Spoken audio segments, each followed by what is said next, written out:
What's up, ladies and gents? I am back again. This is Bolg. I'm checking out Aion this time. I figured I'd do a quick little, I guess it's a 3-part series, leveling 1 to 10, working on the Ascension quest here. So, what I'm planning on doing is running through what I refer to as the noob area. Basically, I'm going to hammer out a bunch of quests and more or less show everyone, what to do, where to go, things of the sort, and kind of explain whatever I know along the way. For example, early on, killing mobs nets you a ton of experience. You just have to have the patience for it because you only have like 1 or 2 abilities. The flowers on the ground, the Aria, I believe it is, for the Elyos. You need 10 of them before you meet the first little quest hub area. So that's the reason you'll see me gathering a few here. Now there's 2 factions in this game. There's the Elyos and the Asmodian. And there's also the Baluar, which is the non-playable class, or race, rather. Big bad demon guys. Rawr. This game takes on kind of like the angel aspect. Everyone will eventually get wings, starting from 10 on. You can fly in certain parts of the world. There is PvP, which is fantastic. The only problem being, late game, there's tons of abilities to spam. I mean, every single ability hotbar you see on my screen now will be lit up and more. So, one cool thing they do have in this game is similar to like Recruit Chest or something of the sort that most free MMOs have, is they have a survey, which it's basically just something where you click and say, hey, give me free loot. This will happen like once every level until you're 10, and then it's once every other, usually. It'll give you free gear upgrades and things of the sort, but it's only for the first character on that server / account. So, I definitely think I probably made the funniest choice of picking a short character, just on the basis that doing a fast forward like this, you're gonna see him run real funny. So, if I randomly laugh, that's why. So, I apologize in advance. Every time you hit a new quest node, you want to pick up all your main quests.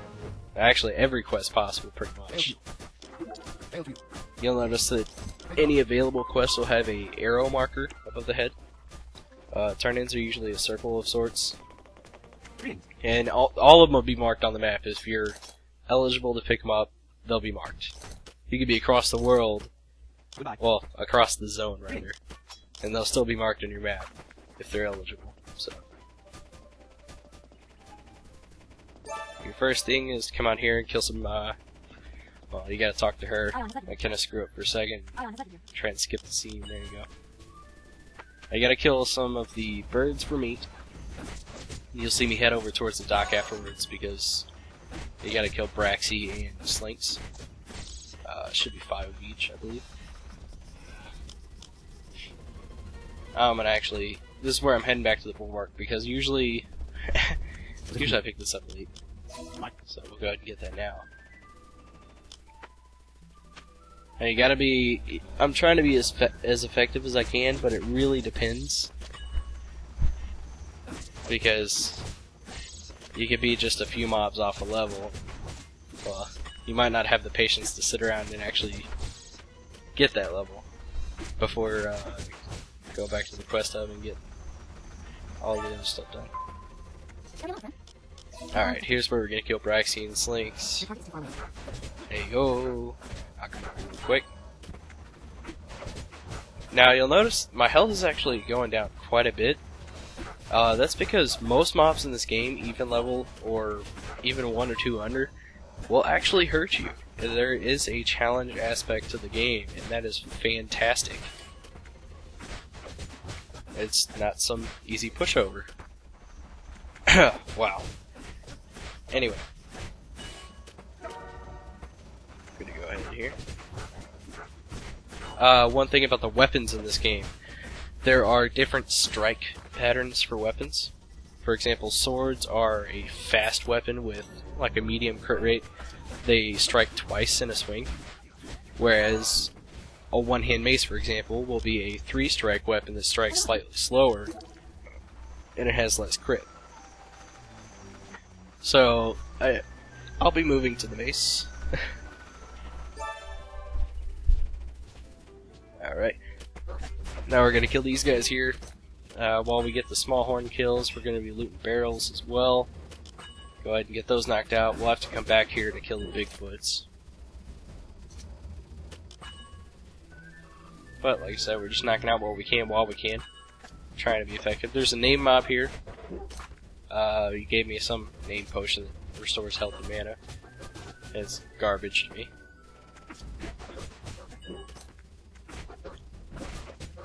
Keep in mind whenever you're looting these barrels, these little guys will actually aggro you. So, if you're low on health, I would recommend healing first.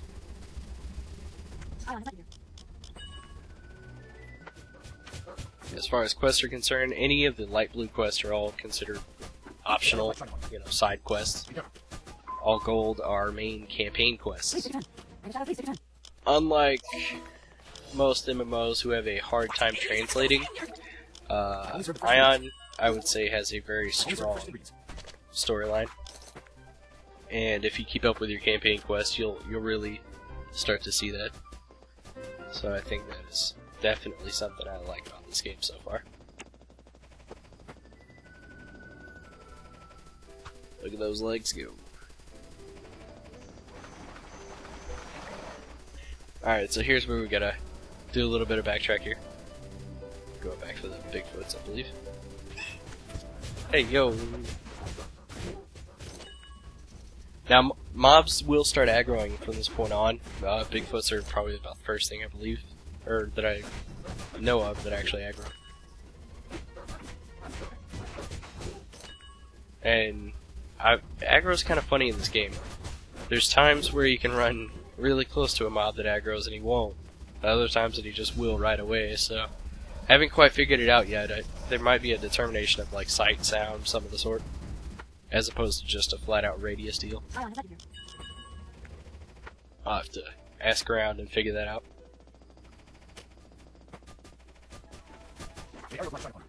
As for skills, you're going to get your skills at level 5, 7, and 9. I'd probably recommend the first time you come to this little quest hub here, picking up all the skill books up to level 7, because 1 to 7 goes pretty quick for the most part. You could also talk to a little squirrel-looking dude and expand your bag, which will give you an extra row of inventory for, I don't know, it's around like 900. It's absolutely dirt. As far as money's concerned in this game, I would say about 1,000. Always going and talking in reference of WoW, for example, because everybody knows it. So I would say 1,000 kina in this game is probably the equivalent of about 1 silver in WoW. So you're gonna see a lot of money. It's gonna make you feel good about yourself until you go to buy something. You'll notice people are selling things for millions, and then kind of makes you step back a second.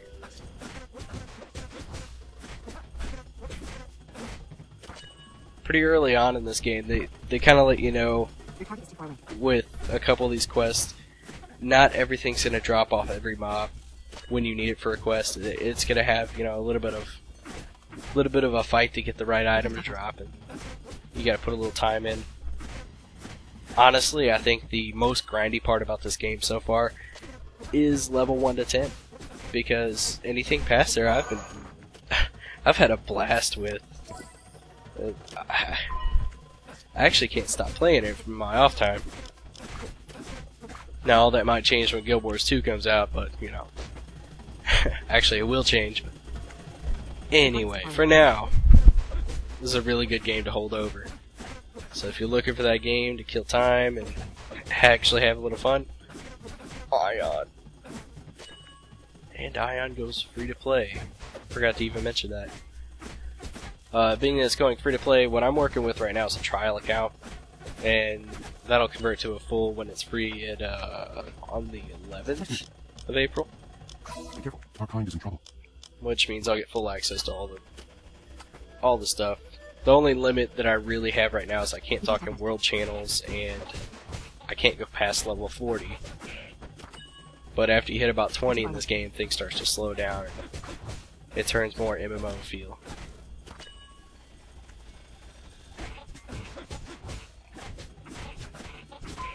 A note about these little goats here. There is a random quest drop you can get off of them. It's a book that you actually turn into the guy at the little huddle there. Talk to the tree at. Basically it says go steal this pixie's clothes at a waterfall while she's in it, and then bring them back to him. It's actually kind of funny.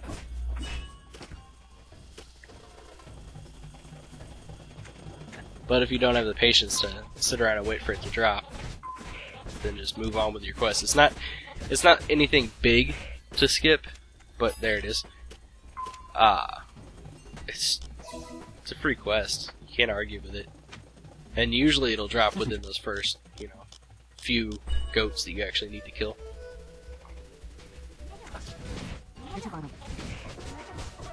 These pigs here,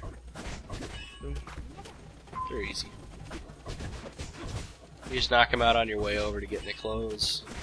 A lot of the things, or a lot of these quests kind of like, they have a pretty decent flow because you have to go through the areas to get to, certain points. So if you just kind of map out where you're going, pick the right quests,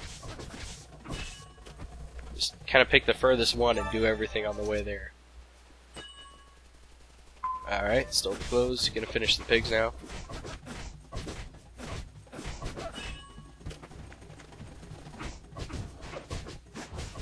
You see right now I'm skipping flowers, but for the most part, everyone gets to gather in this game. You just have it inherently, you just have to skill it up.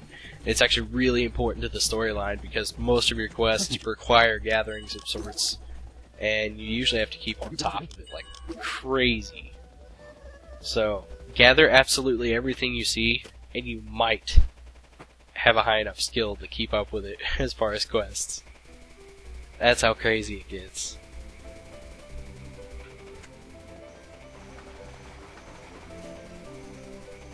Alright, turn in here. Heading back to town, turn in a few quests. There's a little bit of back and forth that goes on in this 1 to 10 area, but it's tolerable because after you get out here and everything, it kind of mellows out and gets more of a flow to it.